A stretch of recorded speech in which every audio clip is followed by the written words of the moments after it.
জুলাই আসলে কার? জুলাই নিয়ে এত বিতর্ক কেন এখনো? ধন্যবাদ। প্রথম কথা হচ্ছে যে মানে সাধারণত অবদান বিতর্কটা বাংলাদেশে নতুন কিছু না। ৭১-এর যুদ্ধ যদি দেখেন দেখবেন যে শেখ মুজিব, শেখ হাসিনা, শেখ পরিবার, আওয়ামী লীগ সেই পথে কি হাঁটছে সব মানে সবসময়? জাতির খায়সলত তো আপনার সাডেনলি ওভারনাইট মানে বদলানোর কোনো বাস্তবতা নাই। এটা তো এমন না যে আপনার একটু ফু দিয়ে দিলেন, দুইটা সূরা পড়ে আর হলো জিন ভূত চলে গেল আর কি আপনি জাতির যে ঘাট কথাটি থেকে। বলছেন সে কথাটি গলকে আক্তার আহমেদ ঠিক একই কথাই বলেছেন। এবং এখন হচ্ছে আমি যেটা বলেছি যে একটা তদন্ত কমিটি করা দরকার যে এই ঘটনাটা কেন ঘটলো।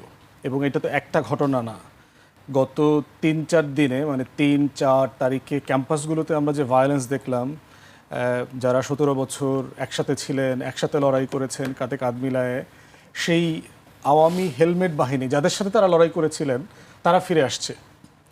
এবং কি কি তুচ্ছ ঘটনা নিয়ে এই কাণ্ডগুলো ঘটেছে দেখেন। শুরুর সূত্রপাত হয়েছে মানে তারা ফিরে আসছে হেলমেট বাহিনী? হেলমেট বাহিনী মানে কোথায় ফিরে আসছে? এই যে ঢাকার রাজপথে, ঢাকা আলিয়াতে মারামারির সময় দেখলাম আর কি, আপনার ঢাকা আলিয়া দখলের সময়। এবং দেখেন কি তুচ্ছ বিষয় নিয়ে মারামারি করছে। বেগম রোকেয়া বিশ্ববিদ্যালয়ে শিবিরের তারা কি এক্সিবিশনে ছাত্রদল বা বিএনপিতে যোগ দিয়েছে? আপনার সেটা বলতে চাচ্ছেন? বিএনপির তো মানে এই যে নয়ন, সে তো যুবদলের নেতা, তো মানে হেলমেট বাহিনী যার নেতৃত্বে নামলো ঢাকা আলিয়ার সামনে বেগম রোকেয়া বিশ্ববিদ্যালয়ে, বিষয়টা কি, শিবিরের এক্সিবিশনে একটা টপিক দিয়েছে তারা যে আওয়ামী আমলে বিচারিক হত্যাকাণ্ডের শিকার যারা, সেখানে তারা জামাত নেতাদের ছবিও দিয়েছে, সালাউদ্দিন কাদের চৌধুরীর ছবিও তারা দিছে। এখন ছাত্রদলের পোলাপান এসে বলতেছে আমার নেতার ছবি এখানে দিছেন কেন?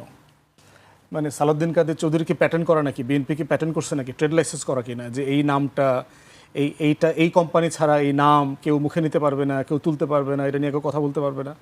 রাজনীতির বিষয়ে তারা বোধ করেছে।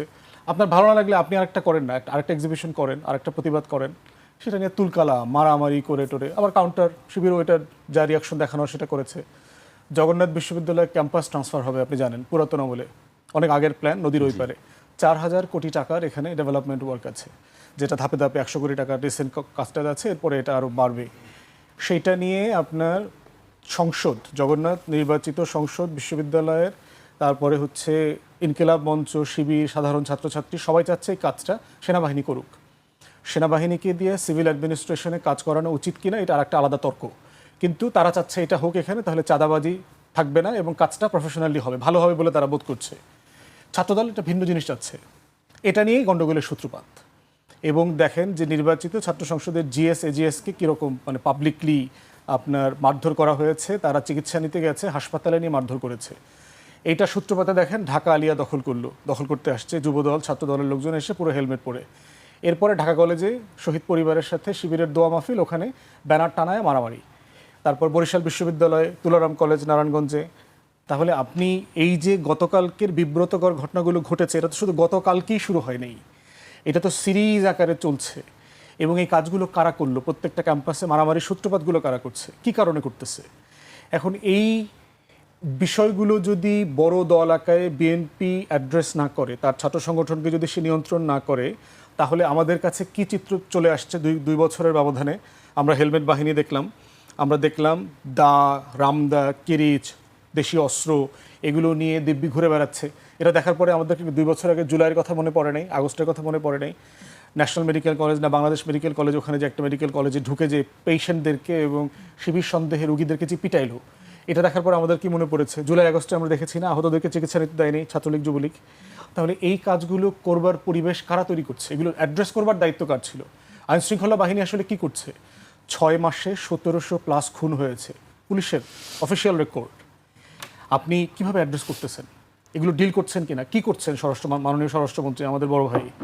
তাহলে এই প্রশ্নগুলো তো করতে হবে যে সাডেনলি আপনি দেখতে পাচ্ছেন 5 তারিখের মিটিংগুলোতে আয়োজন করা হয়েছে। সংস্কৃত মন্ত্রণালয় একটা ডকুমেন্টারি করেছে, যেখানে পরিকল্পিতভাবে তারেক রহমানকে ঘোষক, এই আন্দোলনের মহান নেতা করবার চেষ্টা করা হচ্ছে।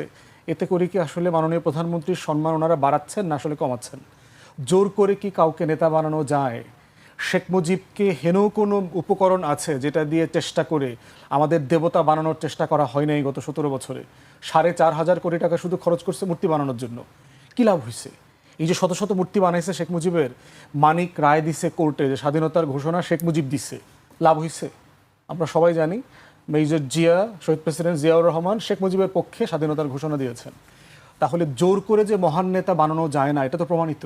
আর দরকার কেন আপনাদের? তাহলে এক দফার ঘোষণা কে দিলেন? আমরা মাহিন সরকারের ফেসবুকে লিখছি, তিনি বলছেন যে নাহিদ ইসলাম মৃত্যু পরোয়ানায় সই করেই সে এক দফার ঘোষণা দিয়েছেন। হাবিব ভাই বললেন যে তারেক রহমান এক দফার ঘোষণা দিয়েছেন। দেখেন, সেই বিএনপির, আমি এটা বারবার বলতেছি, শেখ মুজিব এবং শেখ পরিবারের, আওয়ামী লীগের একটা হীনমন্যতা আছে মুক্তিযুদ্ধ নিয়ে।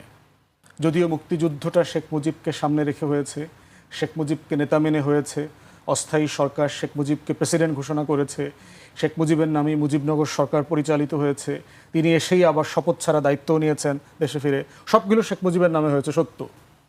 কিন্তু শেখ মুজিব, তাজউদ্দিন আহমেদের ডায়েরি যদি পড়েন, তার মেয়ের লেখা যদি পড়েন, নেতা পিতা, সেখানে দেখবেন নেতা ও পিতা, যে তাজউদ্দিন আহমেদ বহুবার বলছে যে মুজিব ভাই একদিন মুজিবনগরে চলেন, মেহেরপুরের বৈদ্যনাথ তলায়, যে আমরা আসলে যুদ্ধটা কিভাবে সংগঠিত করেছি, ওই পার থেকে কিভাবে গোপনে এসে এই পারে স্বাধীনতার ঘোষণা দিয়ে অপারেশন করে আবার ওই পারে চলে গেছি।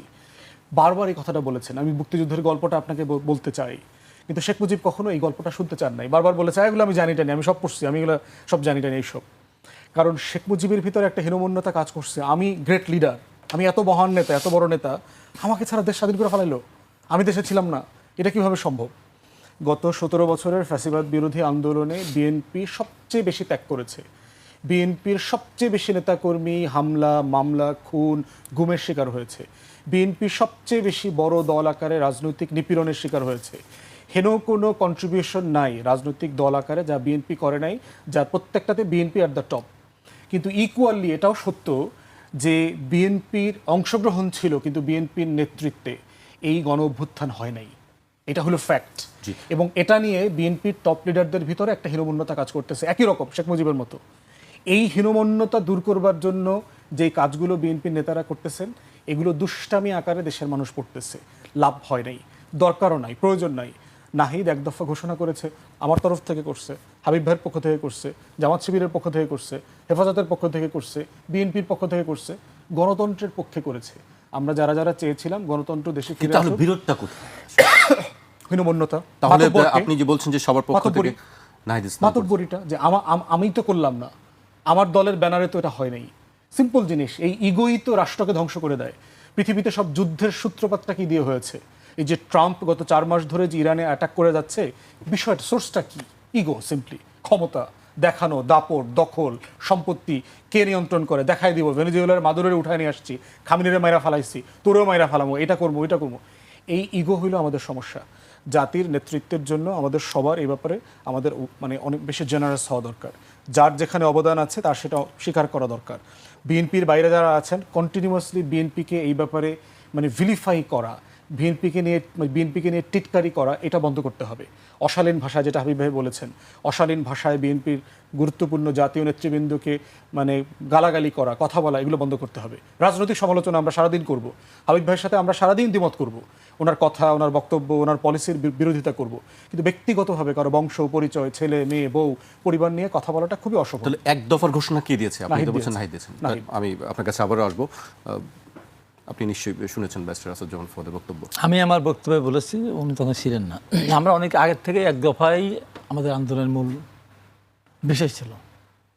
এরা আনুষ্ঠানিকভাবে যখন টিভি অফিস থেকে একটা মুসলিকা দিল, বাধ্য হয়ে দিক যেভাবেই হোক, তখন তারা বলেছিল যে আমরা সরকার পত্তনের আন্দোলনের সাথে নেই, আমরা ভাঙচুর, অগ্নিসংযোগ, বিশৃঙ্খলার সাথে আমরা সম্পর্কিত না। এটা তারাই বলেছে, এটা আছে। এইটা যখন তারা দিল, তখন আমি আত্মগোপনে ছিলাম। আমি সেখান থেকে একটা ভিডিও করলাম, ভিডিও করে ভিডিওটা ছেড়ে দিলাম। যে কী করলে তোমরা আত্মহত্যা করলে? আমাকে তো 90 সালে জাতীয় পার্টির বা এরশাদের সঙ্গে বসানোর জন্য কত চেষ্টা করেছিল, যে মন্ত্রিত্ব দেবে, টাকা দেবে, পয়সা দেবে, গাড়ি দেবে, বাড়ি দেবে। কোনটাই যখন রাজি হলাম না, তখন বলে যে আপনার জন্য বুলেট অপেক্ষা করছে। তাই ওইটা প্রিয় জিনিস, ওইটা আমি খেতে রাজি আছি।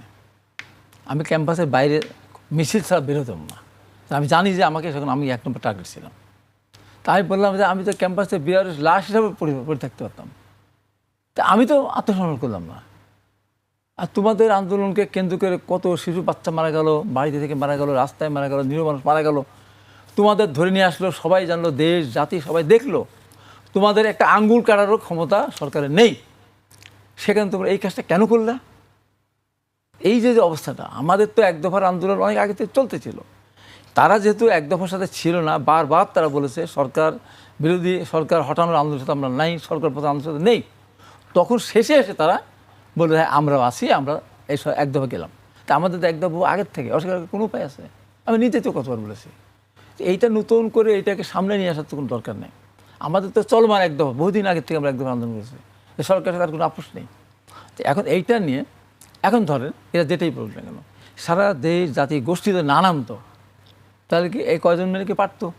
এবং এখানে সবচেয়ে বড় মানে আন্দোলনটা ছিল বৈষম্যের আন্দোলন। দেখেন এই যে টোটাল আন্দোলনে যারা একটা পর্যায়ে গিয়ে আন্দোলনের দায়িত্ব কাঁধে নিল কারা? সাধারণ মানুষ আর বেসরকারি বিশ্ববিদ্যালয়ের ছাত্রছাত্রীরা। এরা এই বাংলাদেশে যত আন্দোলন হয়েছে, সারা পৃথিবীতে যত আন্দোলন হয়েছে, কোনো আন্দোলন দেখিনি যে বাবা তার 2 বছরের শিশুকে কাঁধে করে নিয়ে আন্দোলন মাথায় আসছে, মা তার মেয়েকে নিয়ে রিক্সাকে নামিয়ে দিয়ে বলছে মা তুই আন্দোলনে যা, ভাই তার আরেক ভাইকে নিয়ে এসে বলছে তুমি আন্দোলনে থাকো, আমি আসি, পাহারাদার হিসেবে আসি। আমরা দেখেছি না এটা কোনোদিন এটা হয়েছে? হয়নি। এই আন্দোলনটাকে যদি কেউ কুক্ষিগত করতে আমরাই করেছি, তাহলে কি হবে? এবং শেষ করি, এবং বাংলাদেশের ইতিহাসে 52 সাল থেকে শুরু করে পর্যন্ত যত ইতিহাস আপনি দেখেন, ঢাকা বিশ্ববিদ্যালয় সভা আন্দোলন নেতৃত্ব দিয়েছে, ঢাকা বিশ্ববিদ্যালয়ের ছাত্ররা জীবন রক্ত দিয়েছে, আহত হয়েছে, রক্ত দিয়েছে। এই একটা আন্দোলন হলো যে আন্দোলনে ঢাকা বিশ্ববিদ্যালয়ে একজন কেউ আত্মহত্যা দেয়নি, শহীদ হয়নি, মারাত্মকভাবে আহত হয়নি। বুঝতে হবে জিনিসটা। এবং এই যে আমরা সমন্বয়কের কথাটা বলেন, এই যে দীর্ঘদিন ধরে যে সমন্বয়কের দায়িত্ব পালন করছে, বেসরকারি বিশ্ববিদ্যালয়ের কোনো ছেলে বড় ধরনের সমন্বয়কের নাম আমরা খুঁজিনি। যত সুযোগ সুবিধা যা বলার উদ্দেশ্য হওয়া সব হওয়া এই ঢাকা বিশ্ববিদ্যালয় যারা ছিল তাদের মধ্যে থেকে হয়েছে। এখন এই যে একতরফাভাবে দাবি করা, একতরফা সমস্ত ক্ষমতা কুক্ষিভূত করা, এটা এই নেশাটা কাদের মধ্যে? বিএনপি এর ভিতরে যাওয়ার দরকার নেই, কারণ বিএনপি যদি তার তালিকা তৈরি করা হয় 15.5 বছরে লক্ষ লক্ষ মানুষের নামে মামলা হয়েছে, আমরা হাজার হাজার মানুষ জেলে গেছি, আমাদের অনেক লোক গুম হয়েছে, খুন হয়েছে। তো সেই বিএনপিকে আপনি মনেই করেন না যে আন্দোলনে বিএনপি কোনো অবদান আছে? কথায় কথায় বলে তো পারেন না, তাই পারে নাকি? 52 সালে ভাষা আন্দোলন শুরু হয়েছিল, আমাদের 70-71 সাল পর্যন্ত আমাদের যেতে হয়েছে। 90 সালে আমরা 82 থেকে আন্দোলন শুরু করেছিলাম, 90-তে এসে প্রকাশ করেছে। ধারাবাহিকতা এই একদিনে এটা হয়নি, ধারাবাহিকতা দীর্ঘদিন ধরে 2008 সালের পর থেকে ধারাবাহিকতা হতে হতে হতে হতে শেষে এসে আমার অতিষ্ঠ সেকেন্ড হয়ে গেছে। আমরা তো বলতে পারি, আমি আমান খোকন মিলন আলম টালম মিলে আমরা 90 করছি, তা তো বলি না। শুরু হয়েছে সেই 15 ফেব্রুয়ারি থেকে দীপালি শাহ, জাফর, জয়নাল, এদের রক্তদানের মধ্যে দিয়ে ধাপে ধাপে সেলিম একটা মিলন। এই জিনিসটা সবাইকে স্বীকার করতে হবে। বিএনপিকে নিয়ে এই সমস্ত কথাবার্তা বলা, এই জিনিসগুলো আমার মনে মোটিভেশন না। আর যেহেতু বিদেশি মেহমান ছিল, পরে বলা যেত যে না, এটা এই জায়গাগুলি সংশোধন করতে হবে, তাহলে আমার ভালো হতো। এখনও তো অপূর্ণ থেকে থাকে, আলোচনার মধ্যে দিয়ে এবার ভিডিওটা সংশোধন করে নিলেই তো হলো। জি ভাই, আমি আবার আসছাবের পর্যায়ে আমাকে বিরতিতে যেতে হচ্ছে, একটা বিরতি নিচ্ছি, ফিরছি এখনই। ফদ ভাইকে দিয়ে শুরু করতে চাই। আমি একটু ঢাকার বাইরের একটি ঘটনা উল্লেখ করতে চাই। গতকালকের এই ঘটনাটি কক্সবাজারের চকরিয়ায় শহীদ আহসান হাবিবকে জুলাই যোদ্ধা নন দাবি করে তার নাম সরকারি গেজেট থেকে বাদ দেওয়ার দাবি জানিয়েছেন উপজেলা বিএনপি সভাপতি এনামুল হক। তার দাবি, জুলাই আন্দোলনে আহসান হাবিবের ভূমিকা নিয়ে প্রশ্ন রয়েছে, তার পরিবার আওয়ামী লীগ সরকারের কাছ থেকে আর্থিক সহায়তা নিয়েছিল। এই বক্তব্যের প্রতিবাদ জানিয়েছেন ত্রয়োদশ জাতীয় সংসদ নির্বাচনে চকরিয়া পেকুয়া আসনে জামায়াত ইসলামী সংসদ সদস্য প্রার্থী আব্দুল্লাহ আল ফারুক। তিনি বলেছেন, আহসান হাবিব জুলাই আন্দোলনে আওয়ামী লীগের গুলিতে শহীদ হয়েছেন, আন্দোলনের শুরু থেকেই তিনি এতে সম্পৃক্ত ছিলেন। সিরিয়াস একটি ইস্যু যে জুলাই যোদ্ধাকে আর জুলাই যোদ্ধাকে নন গেজেট থেকে নাম বাদ দেওয়ারও দাবি তুলেছেন বিএনপির একজন নেতা, স্থানীয় নেতা। এই বিষয়গুলি আমরা আগেও দেখেছি, কে জুলাই যোদ্ধা আসলে কে জুলাই যোদ্ধা নয়, এটা নিয়ে আপনার কাছে কি মনে হয় আসলে কেন এই বিষয়গুলো নিয়ে আসছে? এটার খুব সহজ সমাধান আছে। আপনি অ্যাসেম্বলি এলাকার যে ডিসি আছে, ডিসি সাহেবকে দিয়ে একটা কমিটি করে দেন। প্রত্যেক জেলাতে এটা করা দরকার। যেমন আমার এলাকাতে আমি সম্প্রতি শুনলাম যেই 5-6 জনের কবর আমি জিয়ারত করেছি জুলাই শহীদ হিসাবে, তার ভিতরে একজন ছাত্রলীগের কর্মী ছিল, মারামারি করতে গিয়ে ওখানে গুলি খেয়ে মারা গেছে। কিন্তু সে জুলাই শহীদ আকারে একদম ফলক টলক, যেটা সরকারি ফলক টলক আছে, এটা লাগানো আছে, এবং আমি তার কবরও জিয়ারত করে আসছি, গেজেটভুক্ত আর কি। তো এখন আমার মনে হয় যে একটা কমিটি করা দরকার, প্রত্যেক জেলাতে ডিসিদেরকে দায়িত্ব দিলেই হয়। আপনি জুলাই শহীদ হিসাবে যাদেরকে তালিকাভুক্ত করা হয়েছে তাদেরকে স্থানীয় ইনভেস্টিগেশনের মধ্য দিয়ে হতে পারে, অসম্ভব কিছু না। আপনি ধরেন মানে অভাব অনটনের দেশ, টাউট বাটপারের দেশ, সোনার বাংলায় অসম্ভব বলে কোনো জিনিস নাই, এটা অপার সম্ভাবনার একটা দেশ। আপনি রোড অ্যাক্সিডেন্টে মারা গেছে এমন লোকও জুলাই শহীদের তালিকাতে আছে, ট্রিটমেন্ট নিতে ঢাকা মেডিকেলে আসছে আন্দোলনের সময়। তো এটা বিশাল সুযোগ পেয়ে গেছে, একই সময় আসলে আহত হয়েছে কথা সত্য, জুলাই যুদ্ধে আছে। তার একই টাইমে আন্দোলনের সময় তার মেডিকেল এভিডেন্স আছে, এরপরে হচ্ছে যে ওই মেডিকেল এভিডেন্স জমা দিয়ে সে আপনার তালিকাভুক্ত হয়ে গেছে। আবার বহু শহীদ তালিকাভুক্ত হতে পারে নাই কারণ তার মেডিকেল এভিডেন্স নাই, শর্তের ভিতরে আছে। কারণ ওই সময় জানেন যে অনেক হাসপাতাল চিকিৎসা দিয়েছে, কাগজ দেয়নি, সরকার বলে দিয়েছে যে কাউকে ট্রিটমেন্ট দেওয়া যাবে না। এই বিষয়গুলো কি আগে ঠিক করার দরকার ছিল না? সেটা না করে আমরা করছি যে আসলে কার অবদান? ছিল যে আমরা, এবং এটা বারবার দাবিও করেছি যে একটা কমিটি করা, ছাত্রদেরকে দিয়ে শহীদদের তালিকা করার যে দায়িত্বটা সরকার দিয়েছিল অন্তর্বর্তীকালীন সরকার, এটা একটা ভুল সিদ্ধান্ত ছিল। এটা আসলে একটা জাজকে দিয়ে একটা হাই পাওয়ার্ড কমিটি করে দেওয়া দরকার ছিল, যাদের অধীনে ছাত্ররা হয়তো কাজ করতে পারতো। কিন্তু সেটা না করে, যেমন ধরেন ছাত্র যদি ডিসিকে ফোন দিয়ে বলে যে আপনার এখানে কে কে শহীদ হয়েছে আপনি আমাকে বলেন, মানে আপনি জুলাই অভ্যুত্থানে যাই করেন না কেন, আপনি তার ছেলের বয়সী, তো ডিসি আপনার কথা কেন শুনবে? তো এই বাস্তবতাটা আমার কাছে মনে হচ্ছে যে এটা ইমিডিয়েটলি সমাধান করে ফেলা দরকার। তা না হলে ৭১ ব্যবসার যে ঘটনাগুলো ঘটেছে, ওই চেতনা ব্যবসাগুলো আগামী কয়েক বছর পরে মোটা দাগে ফিরে আসবে। বিএনপি ইতিমধ্যে দেখেন বিএনপির শহীদের তালিকা আলাদা করে করতেছে, অন্য দল তার শহীদের তালিকা আলাদা করে করতেছে। এটা খুব ভয়ঙ্কর ব্যাপার। কোনো দলকে শহীদের তালিকা আলাদা করে করতে দেওয়া যাবে না। দলকে করতে দিলেই এখানে ব্যবসার প্রশ্ন চলে আসবে। ইতিমধ্যে দেখেন সরকারের প্ররোচনায় শহীদ পরিবারের এক অংশকে দিয়ে সোসাইটি করেছে, শহীদ পরিবারের আহত পরিবারের আরেক অংশ দিয়ে অ্যাসোসিয়েশন করেছে। মানে এটা ডিফারেন্ট মন্ত্রণালয় চালাচ্ছে, সরকারের বিভিন্ন গ্রুপ এটা চালাচ্ছে। অথচ অন্তর্বর্তীকালীন সরকার একটা প্রতিষ্ঠান করে দিয়েছিল জুলাই শহীদ স্মৃতি ফাউন্ডেশন, তারা এই মূল পুরো ব্যাপারটা দেখবে। সেখানে আবার ফান্ডিং অফ করে দিয়েছে আমলারা। মুক্তিযুদ্ধ মন্ত্রণালয় টাকা দিচ্ছে না, গত ৫-৬ মাস ধরে সেখানে বেতন পাচ্ছে না। সরকারের কথা ছিল ৩০০ কোটি টাকা দিবে পুনর্বাসনের জন্য, ১০০ কোটি টাকা দেওয়ার পরে আর টাকা দিচ্ছে না। তো এই কাজগুলো আমরা ৭১-এর বাস্তবতার পরেও শিখি নাই। আমার কাছে মনে হয়েছে সময়টা পার হয়ে যায় নাই, খুবই রিসেন্ট ঘটনা, ২ বছর। আমাদের ইমিডিয়েটলি এটা প্রশাসনিক কাঠামোর মধ্য দিয়ে একটা ট্রান্সপারেন্ট মেকানিজম ডেভেলপ করা দরকার, যেন এইটা নিয়ে কোনো দল, সরকারি দল, বিরোধী দল, কোনো দল যেন এটি ব্যবসা করতে না পারে। জি, আমি হাবিব ভাইয়ের কাছে আসছি। হাবিব ভাই, আজকে সময় খুবই কম, আমি খুব ছোট করে একটি বিষয় উল্লেখ করতে চাই। জামায়াত আমির একটি বক্তব্য দিয়েছেন, জুলাই গণ অভ্যুত্থান সবার হলে এত দলীয়করণ কেন হচ্ছে সে প্রশ্ন তুলেছেন বিরোধী দলীয় নেতা ও বাংলাদেশ জামায়াত ইসলামের আমির শফিকুর রহমান। তিনি বলেছেন, এই জুলাই আমাদের সকলের যদি হয় তাহলে জুলাইকে আমরা কেন রাজনীতিকরণ করব? এটা তো হওয়া উচিত নয়। তিনি বলেছেন যে দলীয়করণ করা হচ্ছে। আমি ওনার প্রশ্নের উত্তর দিয়ে দিই জি, যে ৫ তারিখের পর ঢাকা বিশ্ববিদ্যালয়, চিটাগাং বিশ্ববিদ্যালয়, কুমিল্লা বিশ্ববিদ্যালয়, রাজশাহী বিশ্ববিদ্যালয়, বিভিন্ন জায়গায় বিশ্ববিদ্যালয় কারা ছিল, ভিসি ছিল কারা? সবারই তো হয়ে থাকে, তো ওনাদের ভিসিগুলি ওনাদের হলো কেন? প্রশাসনে আমি তো নির্বাচনটা করলাম, ওখানে আমার ডিসি ছিল জামাত, ইউনো জামাত, দুই উপজেলা ইউনো জামাত, কেন? এই যে তারা বলতেছে যে তাহলে সবার, তাহলে ওনারা তো সব নিজেদের করে নিয়েছিল, সে কথা মনে ছিল না। আজকে খুব পরিষ্কার যে জিনিসটা বলতে চাই যে আহসান ফুয়াদের সাথে ওই ক্ষেত্রে আমি একমত যে স্বাধীনতা যুদ্ধের পর আমার নিজস্ব ক্ষেত্রে আমি তো মুক্তিতে গিয়েছিলাম, লাস্টে আমার হায়ার ট্রেনিং যখন দিবে তখন আমাদেরকে বলে দেয় আপনি দেশে ফিরে যান, আমাদের সার্টিফিকেট দিতে যায়নি, এখনও নেই। ও যারা মুক্তিতে বিরোধ করেছে অনেক আছে, বিরোধ করে রাজাকার, তারা মুক্তিতে সার্টিফিকেট নিয়ে আপনার একের পর একটা তাদের ছেলে মেয়েদের চাকরি বাকরি করে দিয়েছে। সেটাই সম্ভাবনাটা আমরা সেটা দেখতে চাই না। যেমন ওইটা বলেছে বিএনপির ওই নেতা, সেটা সঠিকভাবে যদি বলে থাকে অবশ্যই সেটা তাকে বাদ দিতে হবে। ঠিক তেমনিভাবে এর মধ্যে যারা ওই যেটা বললো চিকিৎসা নিতে এসেছে বা অন্য কোনো অ্যাক্সিডেন্ট হয়েছে, আপনি বলছেন বিএনপি নেতা বলছেন যে ছিন্ন জুলাই জন্য, কিন্তু তার পক্ষে তো আরেকজন আছে যে আরেকজন বলছেন যে সেটা এখন তার নিরপেক্ষ এখন বিচার করুক। যদি বিএনপির দাবি যদি অসত্য হয় তাহলে ওইটা সত্য হবে, আর যদি সত্যি প্রকৃতপক্ষে তুলে দেওয়া হয় তাহলে বিএনপি দাবি বিএনপি প্রত্যাহার নেবে। এই হলো পরিষ্কার কথা। এখন কথা হলো যে আজকে আমরা যে জায়গায় যাচ্ছি, স্বাধীনতা যুদ্ধের প্রতি আমি দেখলাম যে এখন অসহনীয় একটা জায়গায় আমরা চলে যাচ্ছে। আমি সাদিককে আমি বক্তব্য দেখলাম কালকে, বলতে ছাত্রদলকে ক্যাম্পাস থেকে বিতাড়িত হবে এবং ছাত্রলীগকে যেভাবে করেছিলাম, তো বাবারা 15.5 বছর যখন ছাত্রলীগ ছিল ক্যাম্পাসে তখন আপনারা কোথায় ছিলেন বাবা? একদিন একটা মিছিল করেছেন, ছাত্রদল তো মিছিল করতে গিয়ে পিঠা খেয়েছে কতবার, সুলতান সালদের টুকু থেকে শুরু করে, এবং ছাত্রদলের অসংখ্য ছেলেরা মেধার মাধ্যমে ভর্তি হয়েছিল, অনেকেই আছে তার বিশ্ববিদ্যালয়ে পাশ করে যেতে পারেনি, বাবা মার কাছে ফিরে গেছে ইন্টারমিডিয়েট পাস হিসাবে। একজন ছাত্র শিবির বলতে পারবে যে আমরা বিশ্ববিদ্যালয়ে ভর্তি হয়েছিলাম, হলে থাকতে পারি নাই, হলে সাবসিডি সস্তা দামে খেতে পারিনি, আমার লেখাপড়া যেমন অসমাপ্ত চলে আসছে, বলতে পারবে? আজকে গর্ব করে বলে এতই যদি ক্ষমতা থাকতো, ছাত্রদলকে যখন বলা আছে এতই ক্ষমতা, তখন কোথায় ছিলেন? আমিও যদি এতই যদি ক্ষমতা থেকে থাকতো তখন মিছিল করেন না কেন? যদি কথায় কথা বলে এই আন্দোলনের মধ্যে বিএনপি সবচেয়ে লাভবান হয়েছে, আমি বলছি নো, বিএনপির আগে 3-4 বার ক্ষমতা ছিল, এই তো এই সরকারকে যেতেই হতো, 15.5 বছর না 17.5 বছর না 18.5 বছর থাকতো, যেতেই তো হতো। তো তারপর বিএনপি আবার রাষ্ট্রীয় ক্ষমতা আসতে পারতো। আপনারা কোথায় হতেন? আজকে যে সবচেয়ে সুবিধাভোগী আপনারা হয়েছেন, আপনারা বিভিন্ন উপদেষ্টা হয়েছেন, জীবনে কোনো চিন্তা করেছেন? যারা হয়েছে তারা কি তাদের অসম্মান করে বলতেছে না, বোঝানোর জন্য বলতেছে।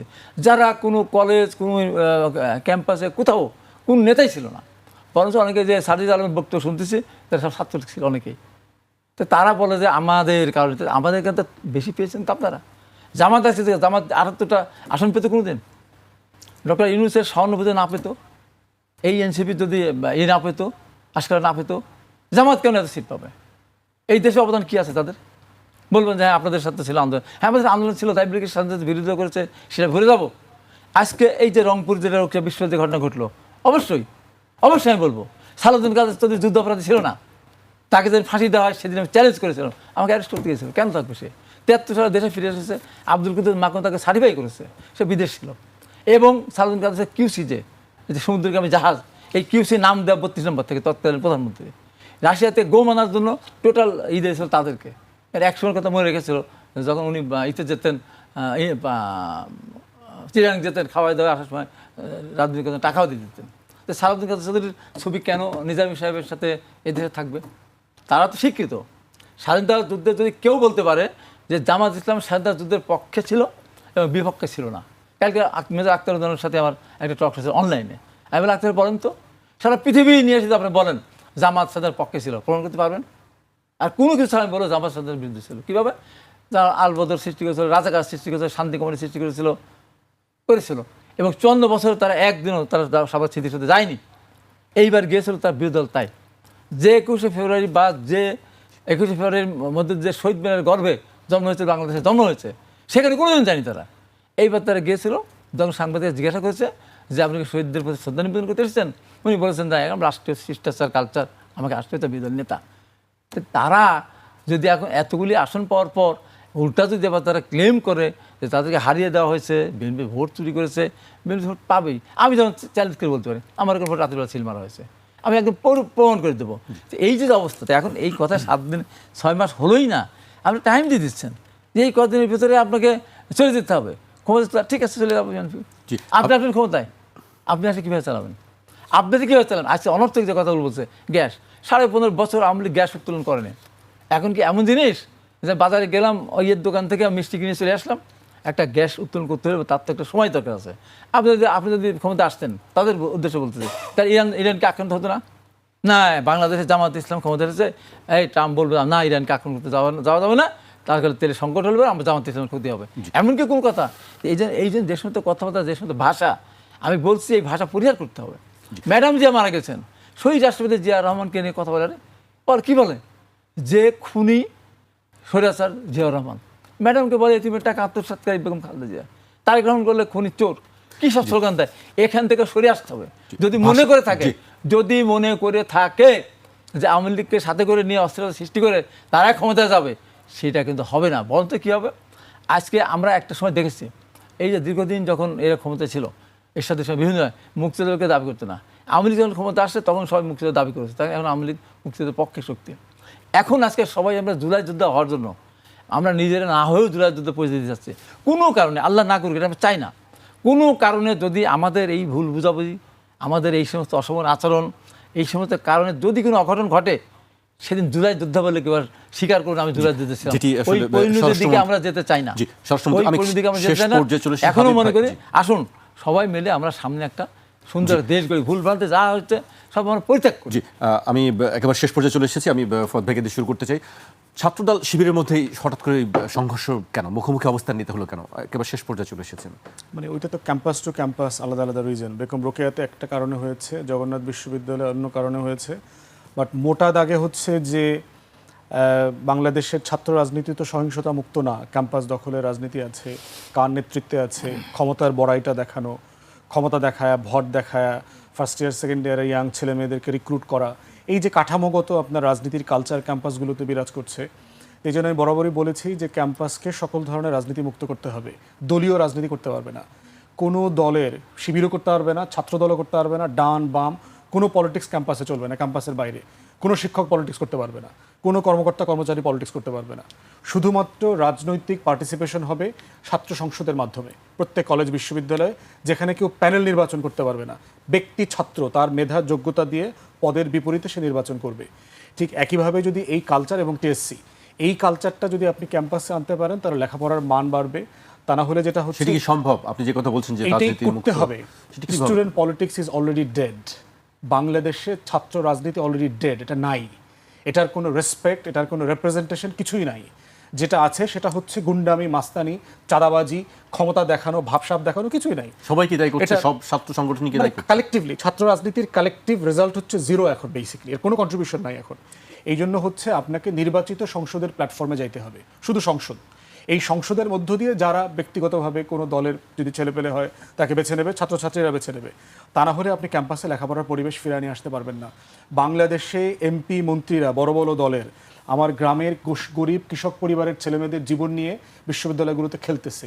মরে কে, জেলে যায় কে? মানে আপনি একটা জীবনকে শিবির আকারে ভাবছেন, একটা জীবনকে আপনি ছাত্র দল আকারে ভাবছেন, একজন আরেকজনকে হত্যা করছেন। কিন্তু মারা যাওয়ার পরে ওই মানুষটা আসলে কার? ওই কৃষকের তো, ওই কুদ্দুস বয়াতির তো, ওই গরিব মায়েটার তো। তাহলে রাষ্ট্র আকারে তো আপনি প্রত্যেকটা জীবনের স্যাংটিটির দায়িত্ব তো আপনার। অতএব সেই জায়গায় আমরা বোধ করছি। এবং দেখেন তো, বিএনপি আওয়ামী লীগের বড় এমপি মন্ত্রী যারা ছিল গত 50 বছরে, কার ছেলে মেয়ে পলিটিক্স করছে? কার ছেলে মেয়ে? একজন দুজনের, 5 জনের নাম বলেন যে এরা এত ফজিলতের একটা কাজ বিএনপি আওয়ামী লীগের এমপি মন্ত্রীরা তো তার ছেলে মেয়েদেরকে ওই কলেজে ভর্তি করায় দিয়ে আসে না। আর এইটা কইরা আমি এমপি মন্ত্রী হয়েছে, যা তোরে আজকে ছাত্রদলে ছাত্রলীগের নাম লেখায় দিয়ে আসলাম, এটা তো করে না।